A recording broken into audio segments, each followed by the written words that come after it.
चैतन्य स्वामी के बारे में कल पढ़ रही जाना। ई बंगाल के रहन न चैतन्य स्वामी। ठीक, इनकर जन्म कब भई रहे? 1486 में भई रहे न। आ इनकर जन्म भई रहे 1486 में आ मृत्यु भई 1533 में। 1533 में के कर चैतन्य स्वामी के ये कैले रहन गोसाई संघ के स्थापना। गोसाई कहे नहीं जानो, गोसाई संघ के स्थापना। ठीक बा न। कह रहा है कि श्री मद बल्लभ भाचार्य, श्रीमद बल्लभाचार्य, हाँ श्रीमद बल्लभाचार्य ले लो। श्रीमद बल्लभाचार्य, श्रीमद बल्लभाचार्य का जन्म 1479 ईस्वी में चंपारण वाराणसी में हुआ था। कह दी कि श्रीमद बल्लभाचार्य का जन्म कहाँ हुआ था? तो चंपारण कहाँ पड़ता है? बनारसी में। ठीक बनो वही जी हमनियों कैसे पूर्वी चंपारण पश्चिमी चंपारण में बोले नहीं जानू। कह रहा है कि इनका पिता का नाम लक्ष्मण भट्ट था। श्रीमद बल्लभाचार्य के बाबू के नाम रहे लक्ष्मण भट्ट और माता का नाम यल मगरू। ले ले सभी ऐसे ही बोलबो गजब बड़ा जाता। हम तो बोलते बनी, हम तो बोलबे करम, लेकिन तो जन पूछे के बा, हमारा थोड़ी पूछे के बा। का हो हमारा तो चलत ही है। और कि माता का नाम यल मगरू था। इनका विवाह महालक्ष्मी के साथ हुआ था। श्रीमद बल्लभाचार्य का विवाह किसके साथ हुआ था? महालक्ष्मी के साथ हुआ था। ठीक है ना, महालक्ष्मी के साथ। आ सुलक्षणी के साथ के कर होई रहे? गुरु नानक के। ठीक है ना, सुलक्षणी के साथ गुरु नानक के। आ श्रीमद बल्लभाचार्य के विवाह महालक्ष्मी से। इनका 2 पुत्र हुआ। कौन कौन? गोपीनाथ। इनका 2 पुत्र थे। गोपीनाथ जिनका जन्म 1511 ईस्वी में, आ एगो विठलनाथ जेकर जन्म 1516 में। इन्होंने गंगा जमुना संगम के समीप अरैल नामक स्थान पर अपना निवास स्थान बनाया। गंगा जमुना जौन प्रयागराज बा न, उन्हीं अरैल नामक स्थान पर निवास स्थान बनाया। बल्लभाचार्य ने भक्ति साधना पर विशेष जोर दिया। भक्ति साधना पे विशेष जोर दिया। इन्होंने भक्ति को मोक्ष का साधन बताया। तो देखो एनियो बतैले रहन जा। रामानुजा भी कहले रहन भक्ति मोक्ष बा। रामानंद भी बतैले रहन न। वैसे ही इहो बतैलन श्रीमद बल्लभाचार्य इहो कहलन कि भक्ति का बा? मोक्ष साधन बा। कह रहे कि इनके भक्ति मार्ग को पुष्टि मार्ग कहते हैं। इनकर भक्ति मार्ग को पुष्टि मार्ग कहते हैं। सूरदास बल्लभाचार्य के शिष्य थे। सूरदास का रहन इनकर शिष्य रहन बल्लभाचार्य के। विठलनाथ को अकबर ने गोकुल और जैतपुरा का जागीर प्रदान की थी। विठलनाथ श्रीमद बल्लभाचार्य के पुत्र रहन। 1516 में जन्म भई रहे। इनकरे के अकबर का कैले रहे? गोकुल। गोकुल के नाम सुनले वाला न? गोकुल आ जैतपुरा की जागीर प्रदान कैले रहे। गोस्वामी तुलसीदास का जन्म बांदा जिला, उत्तर प्रदेश के बांदा जिला के राजापुर गांव में 1532 ईस्वी में हुआ था। 1532 ईस्वी में बांदा जिला के राजापुर गांव में उत्तर प्रदेश में हुआ था। बांदीपुर कही तो कर्नाटक में पड़ेला। आई बांदा जिला है, उत्तर प्रदेश में पड़ेगा। कह रहा है कि इनके पिता का नाम आत्माराम दुबे, माता का नाम हुलसी। माता के नाम हुलसी। तुलसीदास के माता के नाम हुलसी और बाबू के नाम आत्माराम दुबे। ठीक है। इनका साथ में गोस्वामी लागल बा। ठीक बनू, याद रखिए जा। गोस्वामी के कह दी गोस्वामी गोसाई संघ के कही तो चैतन्य स्वामी बंगाल में। कह रहा है कि इन्होंने रामचरित मानस की रचना की थी। कौन? तुलसीदास। कौना भाषा में? अवधि में। दे दिलानो हो, संस्कृत में, हई में, हऊ में दे दी। कहाँ में? अवधि में। काहे कि अवधि ओघरी का रहे? विख्यात भाषा रहे। ठीक बा नु? ना तो रामायण जानते वाला संस्कृत में लिखल भी रहे, वाल्मीकि के द्वारा लिखल भी रहे न, लेकिन इनकरा के बेरी अवधि भाषा मशहूर रहे, यही से इनकरा के का कइल गइल? अवधि में लिखल भी रहे। कह रहे कि इनकी मृत्यु 1623 ईस्वी में हुई थी। तुलसीदास मुगल शासक अकबर और मेवाड़ के शासक राणा प्रताप के समकालीन थे। ये दे देला कि तुलसीदास केकर समकालीन रहन? दू जना के, दू गो राजा रहन। के? अकबर आ एगो मेवाड़ के शासक राजस्थान में राणा प्रताप के समकालीन रहन। ठीक बा न?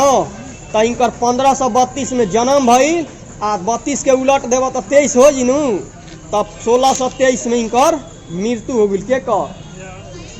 तुलसीदास के माई के नाम हुलसी, बाबू के नाम आत्माराम दुबे।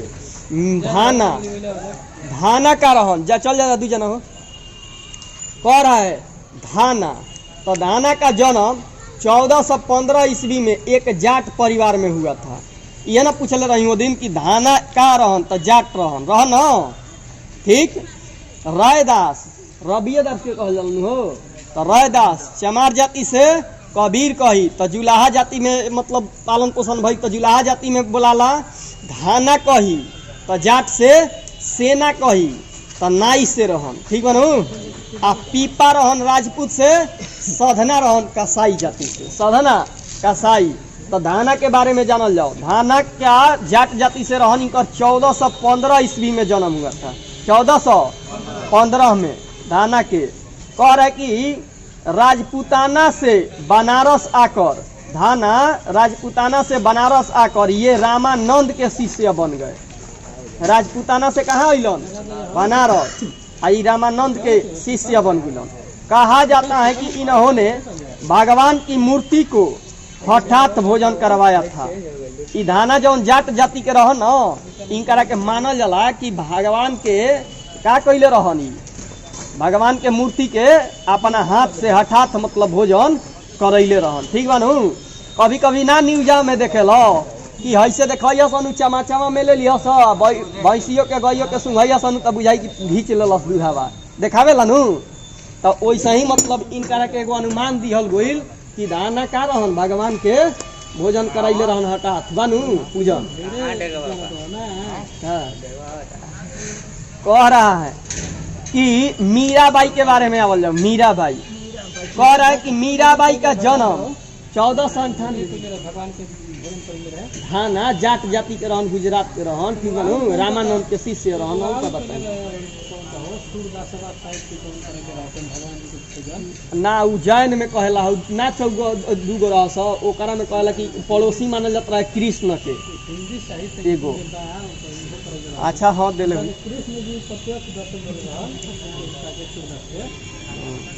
कह रहा है। मीराबाई के बारे में जानल जाओ। मीराबाई का जन्म 1498 में मेड़ता जिला कहाँ बा? राजस्थान में नु। मेवाड़ मेड़ता ये सब कहाँ बा? राजस्थान में। कह रहा है कि मेड़ता जिला 1498 में पुर्तगाली वही घड़ी नहीं रह 1498 में ही पुर्तगाली आई रह सन हो। हाँ तो वही घड़ी जब पुर्तगाली अल सन तो वही घड़ी जन्म भई रहे के कर? मीराबाई के मेड़ता जिले के चौकारी ग्राम में हुआ था। चौकारी ग्राम में हुआ था। इनके पिता का नाम रतन सिंह राठौर था।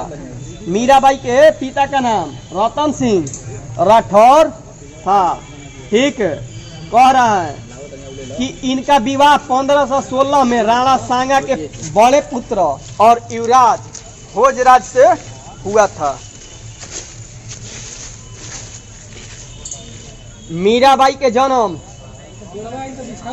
बोलत नहीं खजा के ध्यान बा, सब जना जहुआ ही रहता। मीराबाई के जन्म 1498 कह दी। मीराबाई के जन्म 1498 कहाँ भई रहे? मेड़ता जिला के चौकारी गांव में। इनके पिता के नाम रतन सिंह राठौर और इनका विवाह 1516 ईस्वी में राणा सांगा के बड़े पुत्र युवराज भोजराज से हुआ था। भोजराज से हुआ था।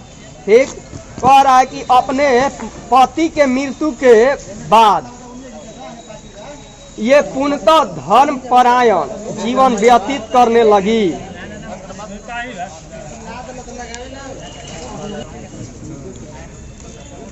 कह रहा है कि मीराबाई का जन्म 1498 में मेरता जिला के चौकारी गांव में हुआ।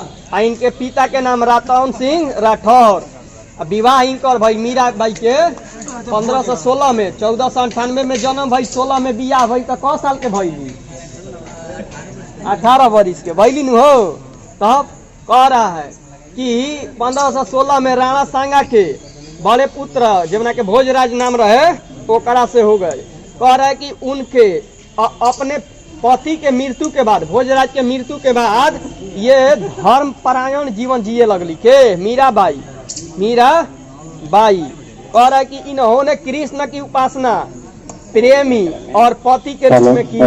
मतलब कृष्ण भगवान के ही भोजराज कह दी ना,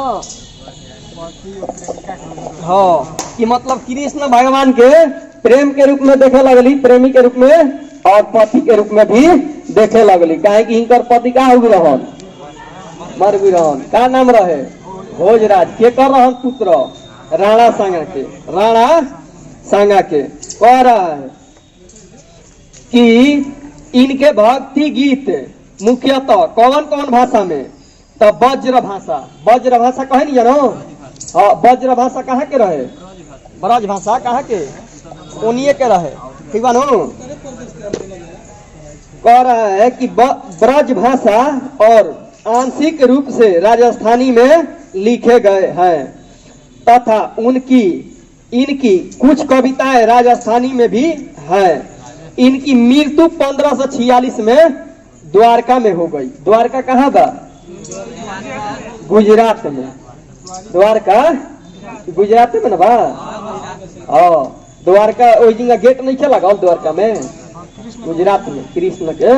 हाँ, पर तब मीराबाई के जन्म भई रहे 1498 में, बियाह भई 1516 में, मृत्यु हो गई 1546 में। तो 18 वर्ष पे बियाह हो गई, 18-19 वर्ष पे। ठीक है नु? कह रहा है 46 में मृत्यु भई तो क वर्ष हो गई? 48-49 वर्ष हो गई, मतलब जिया रही। ठीक है नु? कह रहे रविदास कहे नहीं नु? रैदास ये जाति से चमार थे, जाति से चमार। जौन हरिजन बोले नहीं जानो, तो हरिजन में दोनों पूजन, जिसे चमार और दूसरा दोनों नु हरिजन में। हरिजन शब्द के अम्बेडकर शब्द कैले बा कौन? दिल्ली कैले बानू हो। अम्बेडकर जाति के बोले के बा, अब हरिजन उजिंग के बोले।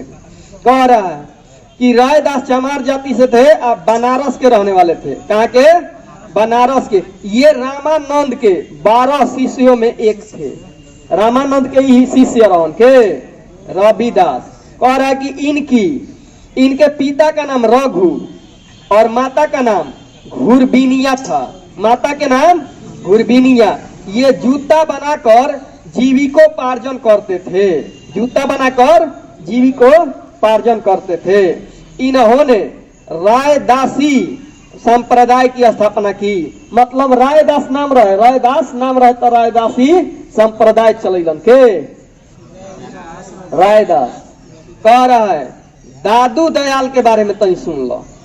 ये कबीर के अनुयायी थे।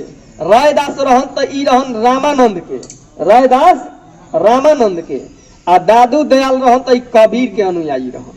इनका जन्म 1544 ईस्वी में अहमदाबाद में हुआ था। इनका संबंध धुनिया जाति से था। कौन जाति से? धुनिया। दादू दयाल धुनिया जाति से था। सांभर में आकर इन्होंने ब्रह्मा संप्रदाय की स्थापना की। कह दी कि ब्रह्मा संप्रदाय के स्थापना के कैले रहे? और वो सांभर जिला में, सांभर राजस्थान तो ये कैले रहन दादू दयाल। कह रहा है कि अकबर ने धार्मिक चर्चा के लिए इन्हें एक बार फतेहपुर सीकरी बुलाया था। ठीक है ना? दादू दयाल के कहाँ बोलैल? फतेहपुर सीकरी। तक के कर रहे? अकबर के ना, तो वही बोलैल।